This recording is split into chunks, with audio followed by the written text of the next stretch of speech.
prelim grade back the other day. You got your first who? Prelim. It's like a midterm thing for marketing. Mm-hmm. Got an A on it, so no big deal. How many classes are you taking right now? 5. So how many did you take in the spring or in the fall, first semester? Also 5. You took 5 classes. So you 60 credits both semesters. So you took. How many just took 12? How many of your teammates only took 12? They're 12? First, just freshmen, first semester. I don't know that any freshman took 12. Because Really? for the Ivy League, you have to take at least 12. Like, the NCAA, the minimum's like 8 or something. But That's the Ivy same League's 12. everywhere. Like, if you're going to be an athlete, you have to take 12. I feel like everywhere. NCAA was like, I had to do a PowerPoint thing. It was lower than that. Really? But the Ivy League definitely makes you take 12. But I mean, you can't like graduate in 4 years if you're taking 12 a semester unless you make up for it in the spring. So far, like, what's busier, your fall or your spring season? It's kind of just like different types of busy, I guess. Like in the fall, it was like very regimented. Okay. Like you had practice 5 to 7 every single day. Gotcha. You know what I mean? And like you just like go to class, come back, do a little bit of work, get ready for practice, go to practice, do more work. And now it's like you have a little bit more free time to play around with, but honestly not really. Because you're lifting. What's your lifting schedule? So we lift Monday evening. So it was like 4:30. We lift Monday. Sunday's an off day. Monday we lift. Tuesday's an off day. Wednesday we lift 4:30. Thursday we play for an hour. Friday we lift again. Saturday morning we practice for 2 hours. 2 hours. And you're only playing soccer twice a week? Yeah, because there's a rule that you can only play a max of 4 hours in a week. Because it's for like the winter season and not the spring season. Right. And then spring season, what are the rules? I don't know. It's all the hours slightly up. Because we're playing 4 games in the spring. Right. We play UB, Binghamton, Yeah. William Smith, Yeah. Colgate. Okay. Now, are you like happy? Am I happy? Yeah, with how everything like went. In the fall? In the fall and now. Yeah. Everything's good? Yeah, it was definitely like, not that I ever thought that I was like an arrogant person, but I definitely thought coming in that I was going to make more of an immediate impact. You're the second person that said that. That like they went in way too confident. I don't even know if it was a confidence thing. It's like I just wanted to have enough confidence that I like wanted to be impactful. But obviously there's different ways to be impactful. Like you don't have to actually be playing in a game to make your teammates better. Yeah. But then I didn't play in the first 2 games, which is like not crazy. I had to keep reminding myself that like I am a freshman, and like it's not crazy typical for that. But I just like didn't just accept that. I guess like I feel like sometimes that can be used as an excuse. And then the 3rd game we played Niagara, and I subbed in and I played pretty well, if I do say so myself. And then I started like almost every game after that. So it really only just takes like one defining moment. I had a teammate, she's like one of the hardest workers like ever. And I subbed off with like 2 minutes left in the Niagara game. And she screamed at me, "That's how you put your name in the mix." And everyone was like so excited for me. So that was like nice. Welcome to college moment. Yeah. Welcome to college soccer moment. And it was good because I was nervous, but it was more just like I was ready to like prove that I really could be an impactful player. Just be given the chance to prove yourself. And I was like, I'm going to go out there and I'm going to show that the physicality part is not daunting to me.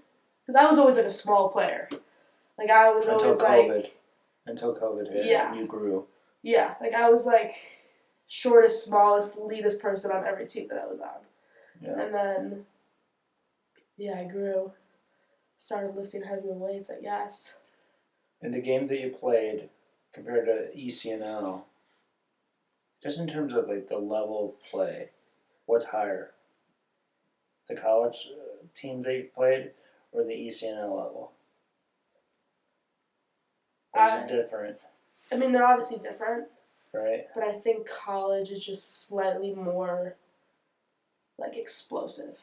And, like, in your face. Intense? Yes. Like, the intensity is definitely, like, ECNL, I felt like we were always And it's also like different for like the different styles of play that you play with and different teams. But it's like ECNL was always just like, we play these nice, like we'd string the passes together, like we'd have all the time in the world. You turn, you take a couple touches, like you lose it, you win it back in 5 seconds, whatever. Like there was very much like a predictability to those games, and I feel like in college games it's just very unpredictable. Like any team could show up on any given day and they could play really well and really poorly. Do you think like the intensity of the condensed schedule adds to that too? Because think about ECNL, you could have games in November, and then games all the way to July, whereas college season, that's what, 20 games in 15 weeks. Yeah, I think we played 16 or 17. 16 or 17 we were playing 3 games a week at one point. In 3 months?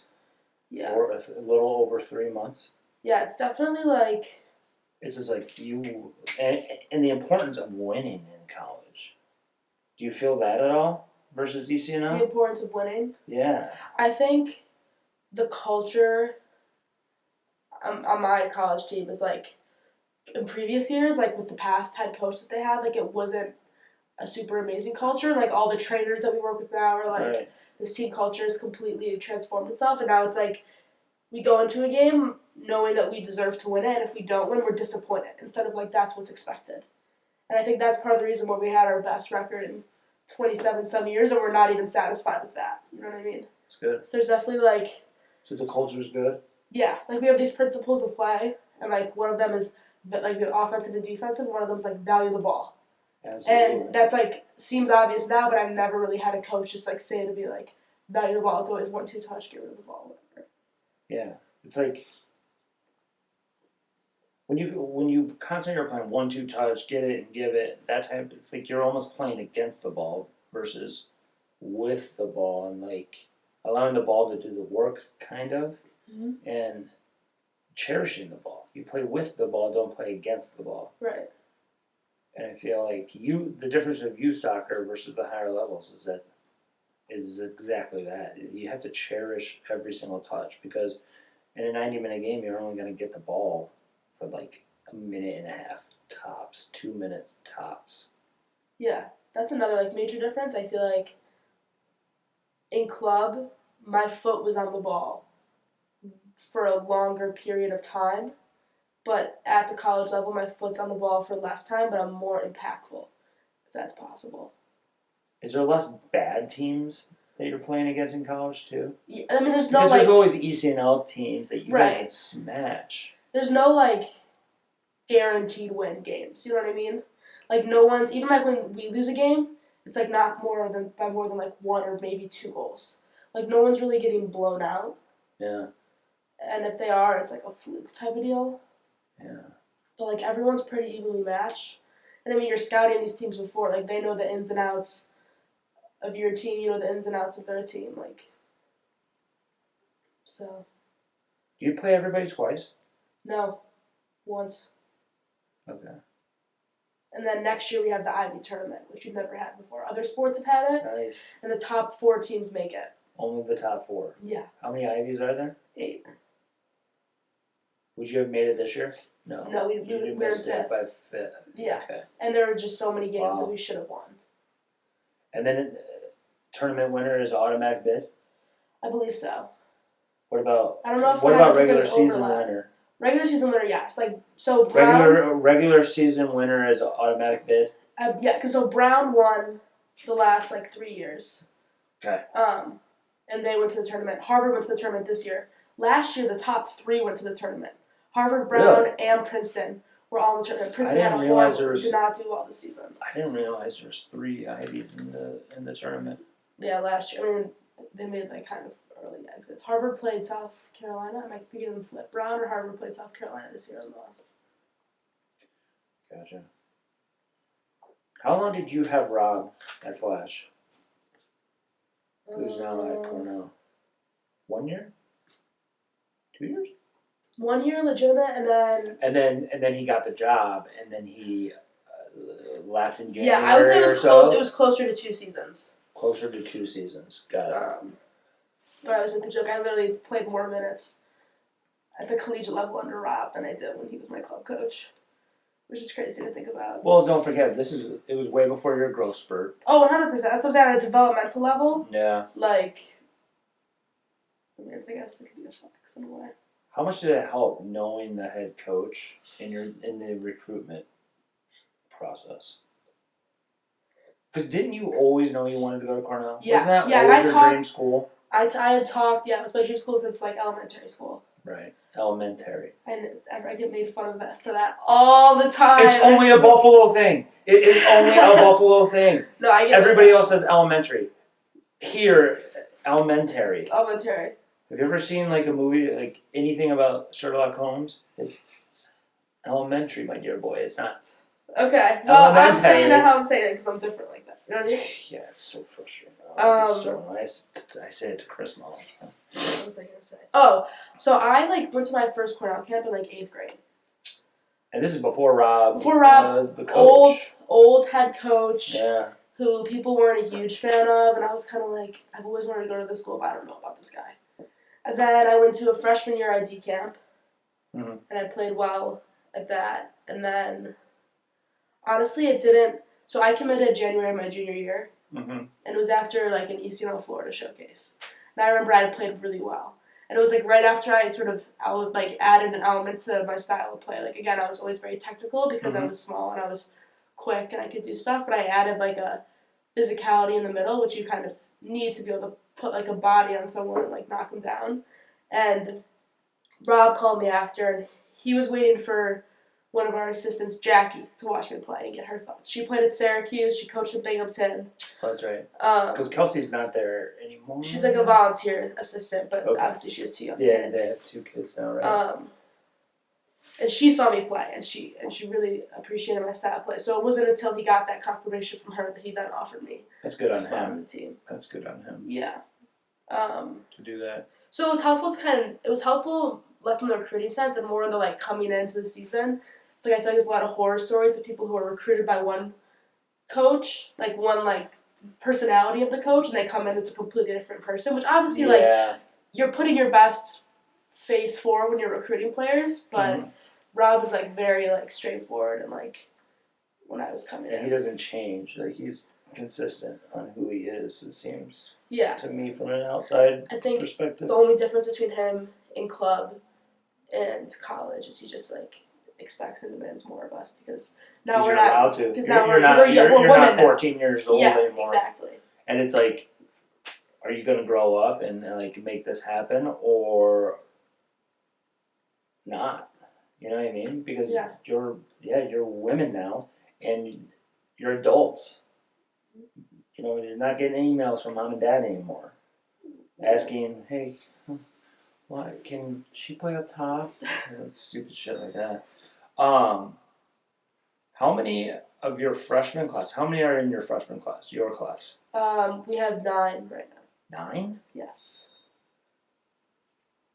Wow. Out of the 9, how many were ECNL players, ECNL clubs?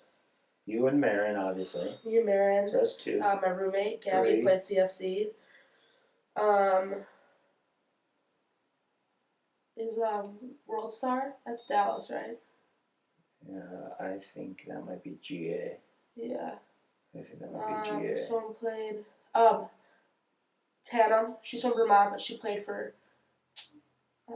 She played for someone. She played Gabby, so she was in the ECNL. 4. Natalie did not play ECNL. Hannah did not play ECNL. I think 5. So 5 out of the 9 played ECNL. Yeah, that could be. I mean, like at some point at least, because like some people like we one girl took a gap year, like she hadn't played soccer, whatever. Yeah, because that's always just interesting to me. Of even Ivies, like how many girls are coming from the ECNL clubs, and it seems predominantly an ECNL presence. Well, it's like if I've learned anything in college, it's about the power of like having a network. And I think the ECNL has like this just vast network. I mean, they had it before. Yeah.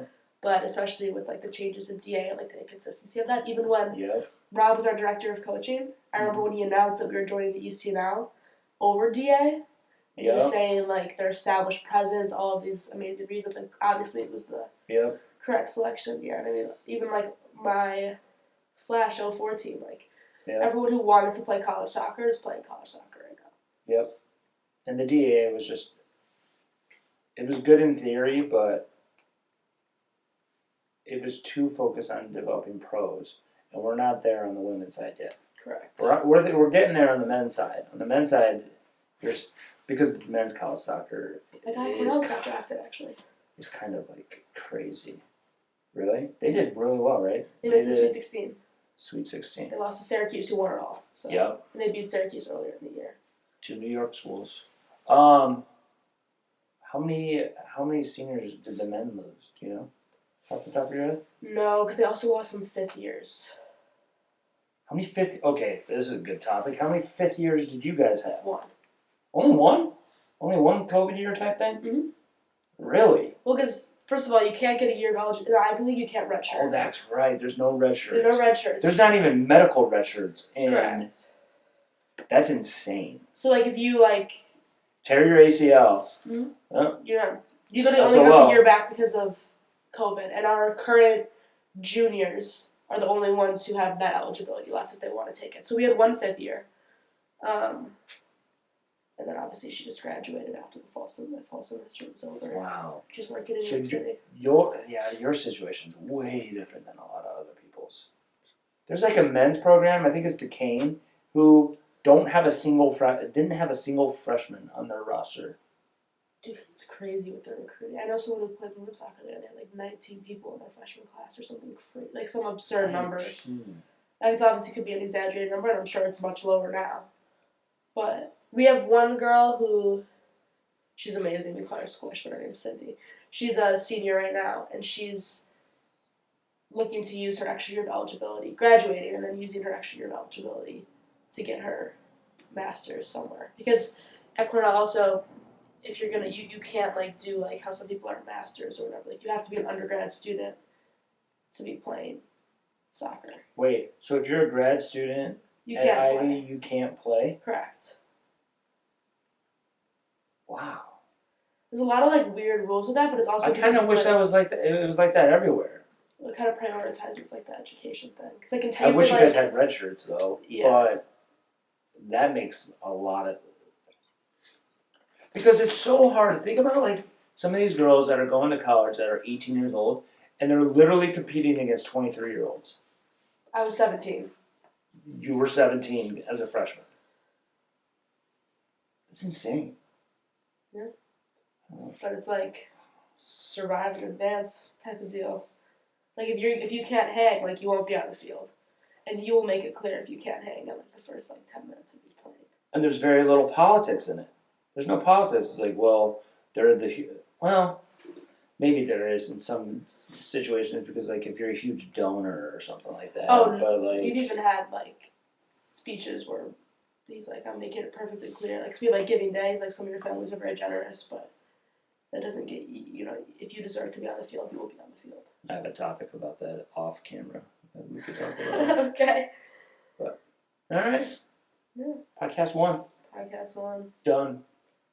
We'll talk about Full Swing next time. Yeah, ready to train? Yep. How many episodes of Full Swing are you in? I'm in the 3rd one. All I gotta say is Kepka's mental game is horrendous. Shocked.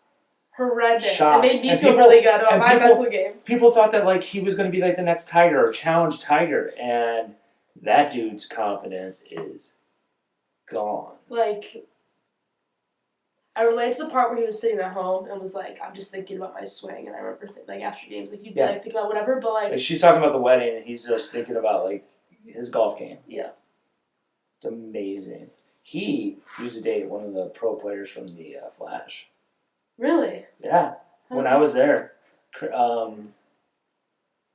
am I going blank on her name? How did they even meet each other? They both went to Florida State, I believe. Oh, gotcha. And their lifestyle is crazy. Like, private jets everywhere. Well, yeah. Private jets to, like, Thailand. When you're cashed out over $1 million for playing, like, one weekend of golf. Yeah, it's crazy. It's crazy, different lifestyle. But definitely a mental game. Anyways, Edwards? Isn't it Kristen Edwards? I don't know. Every women's soccer player's name sounds the same. Let's train. All right.